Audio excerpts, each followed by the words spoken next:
really great tips about pivoting to happy, because once we actually looked at the situation, and like you said, it's a positive thing, even though I have to start thinking about some other things. Yeah. I could not avoid the change. And that's my next question for you. What can be Mhm. people do to avoid change? I mean, to not avoid change.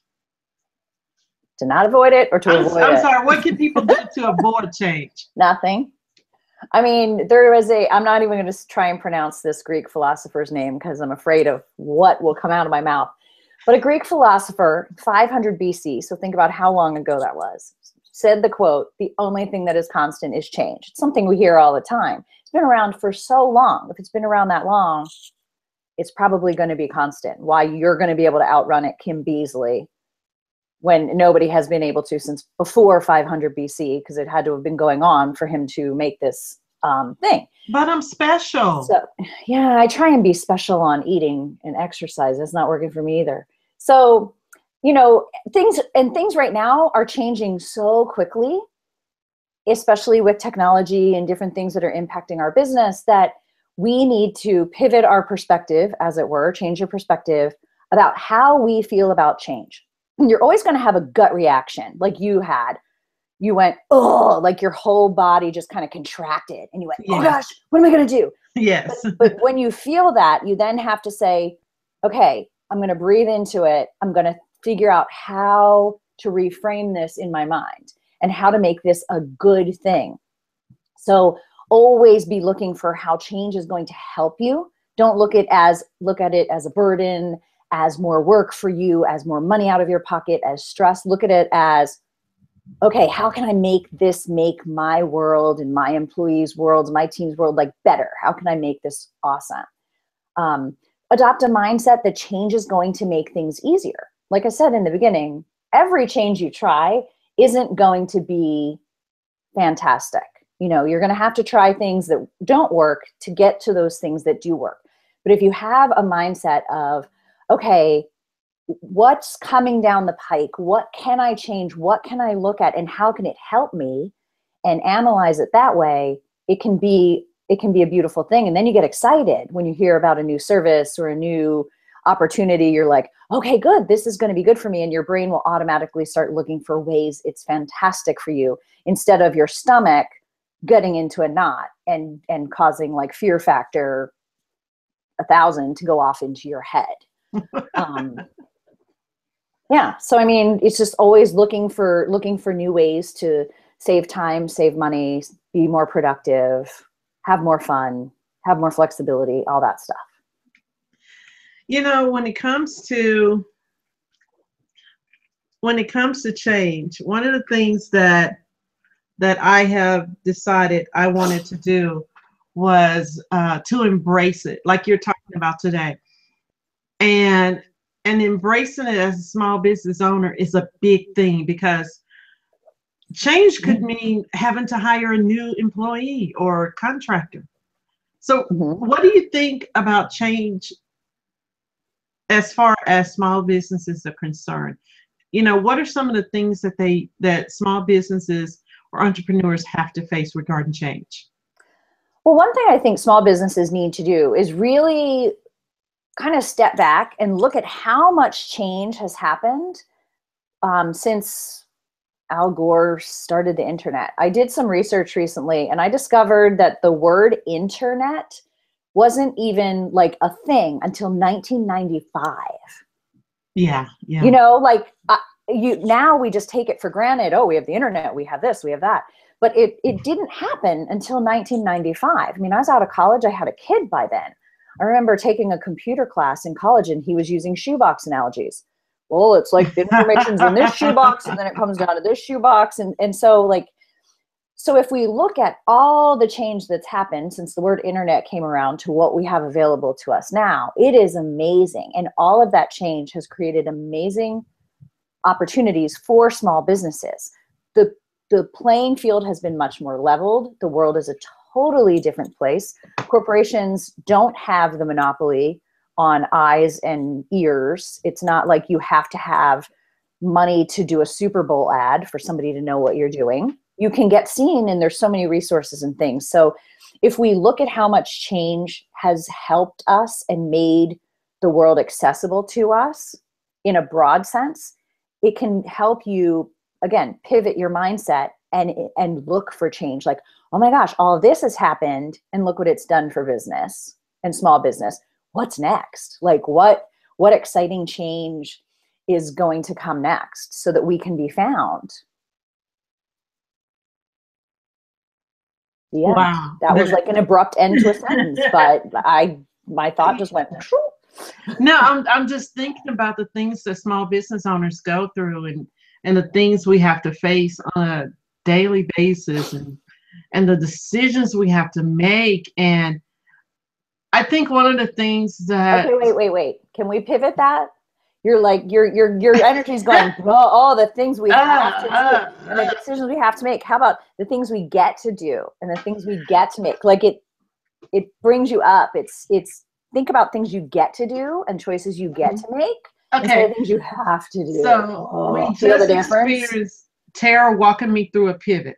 Okay, so I'm pivoting to happy. I am excited that I get to make decisions to grow my business daily. Or not. I'm excited to see my business hit the 6 figures.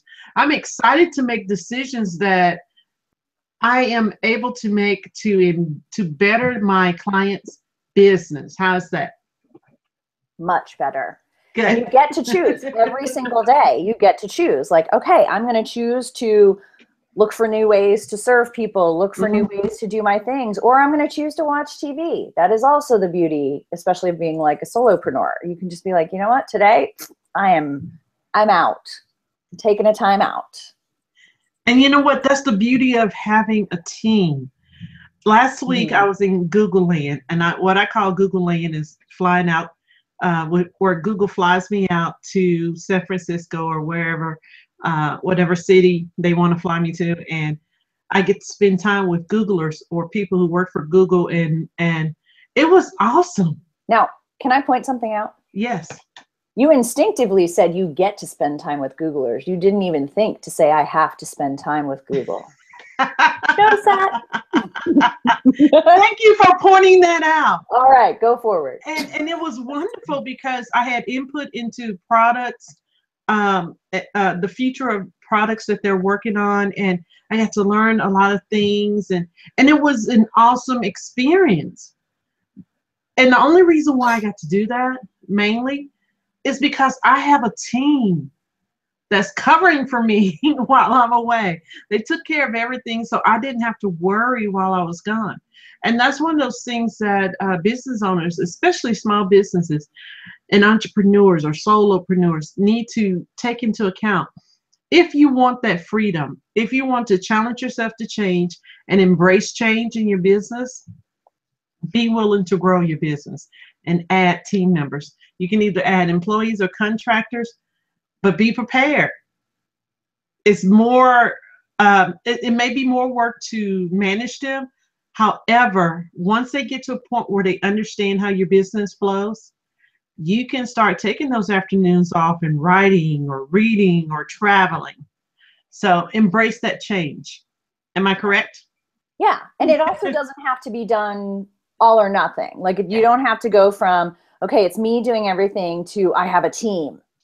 You can do smaller pieces, you know, like I outsource to you, you're my web person. So when stuff goes down, I just don't hit the panic button. I hit the call Kim button. Guess what? Something crashed or whatever. But, you know, I don't have a team like you do at this point, but I'm going to be going on vacation and I'm going to be sending you money and a checklist of things that need to be done so that everyone else doesn't necessarily know that I'm away.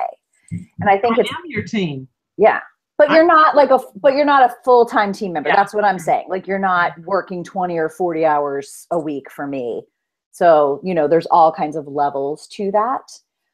Yes. Another change that, you know, that your travel and my travel is bringing up that I want to mention is be willing and figure out how to disconnect from your business. I think this is a huge problem.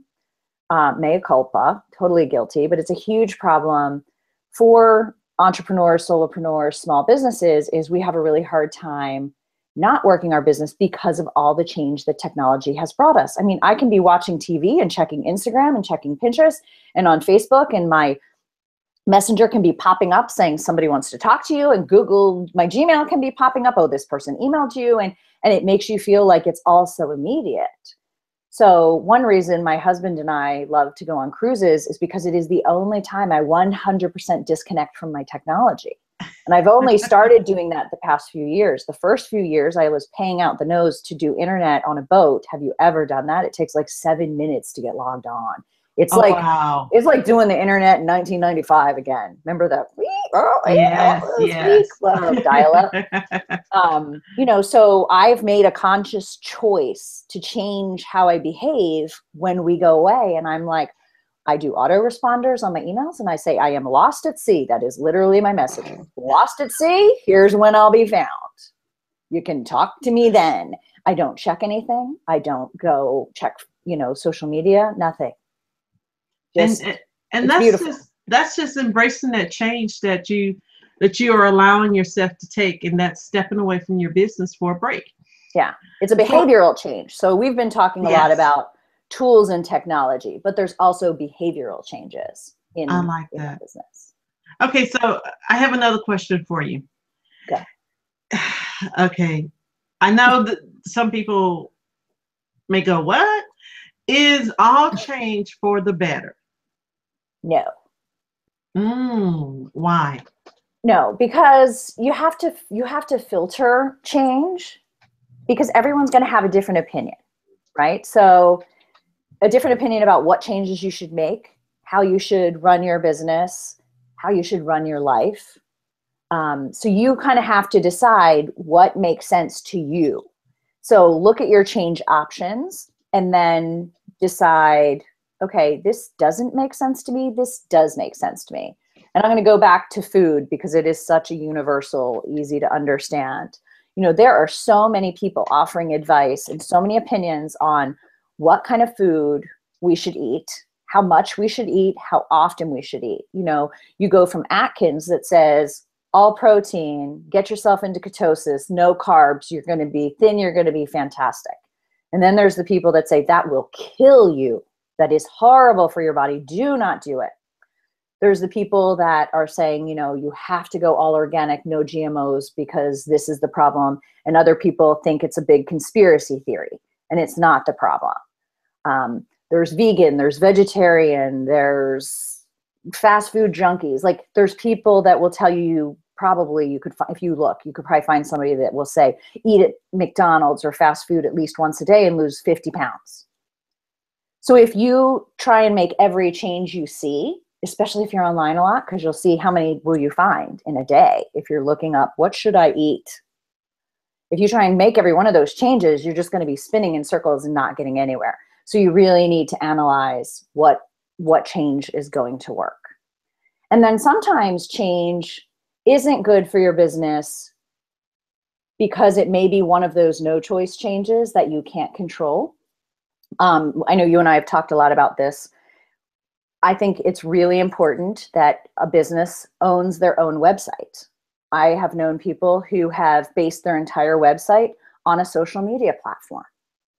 And then the social media platform changed the rules and they stopped showing their content to people without you paying, or they disconnected your account because they thought you did something bad. And all of a sudden, poof, nothing, you know, so that's not so good. You know, one of the things that that I really embrace about change is that change is constant, and that I need to stop allowing the upper limits to keep me from reaching my destiny. And that basically means to stop being resistant to change. So with that in mind, what are some tips that you have for the viewers that are resisting change? What are some things that they can do? Well, the first thing I invite them to do is to look at why or what they're resisting. You know, is it that just initial gut reaction and you just haven't pivoted yet to see the upside that could potentially be there? So look at what you're resisting and ask yourself, okay, what could go wrong? do a worst case scenario, like the worst thing that could happen. And maybe that becomes like a country music song. Okay, if I don't do this, or if I do this, I could lose my family, I could lose my dog, I could lose my car, I could lose my house. Like, what's the worst case scenario? Then pivot it 180 degrees and look at what could go right. What is the best case scenario? And know that it's probably going to fall somewhere in the middle.